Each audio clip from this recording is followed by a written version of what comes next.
na nagdiriwang po ng kanyang kaarawan. Ang ibabahagi ko po ang kaukulan po sa kanyang buhay.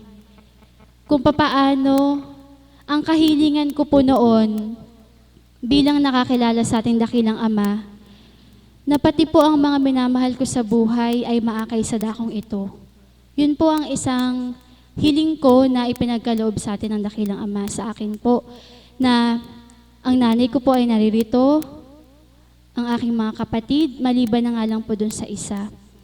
At sa panganay po namin kapatid na nagdiriwang po ngayon ng kaarawan, sa buhay po niya sa ibayong dagat sa bansang Taiwan po, hindi po ganun kadali ang malayo. Amen po ba? Subalit, nagsasakripisyo para po sa mga minamahal sa buhay. At pinagdaanan po niya doon, dumating po yung pagkakataon na meron po siyang kasamahan na galit po sa kanya. Ayaw po sa kanya. Yung po isang pagsubok na bagamat mabuti ang pakikisama, ang pakikitungo mo, subalit sadyang may taong mainggitin. Amen po ba? Na wala ka mang gawin sa kanyang masama, subalit galit sa'yo, ayaw sa'yo. Sa pagdulog po, tinetext po niya ako, gayon din po ang pagdulog niya sa ating minamahal na Apo Kunching. Paglipas po ng mga araw, naging mabait po sa kanya yung kaaway niya. Buhay po ba ang Diyos? Nagulat po siya, binigyan pa po siya ng mga regalo. Ang dati niyang kaaway, ngayon ay isang kaibigan.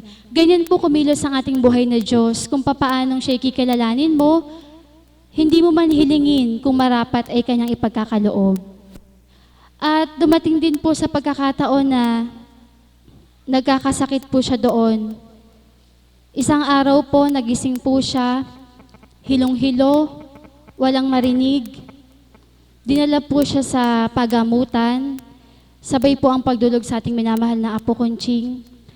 At ang hatol po ay dampian lang po ng face towel at ang kinin na wala pong nangyaring anuman. Buhay po ang Diyos, para lamang pong nagdahilan.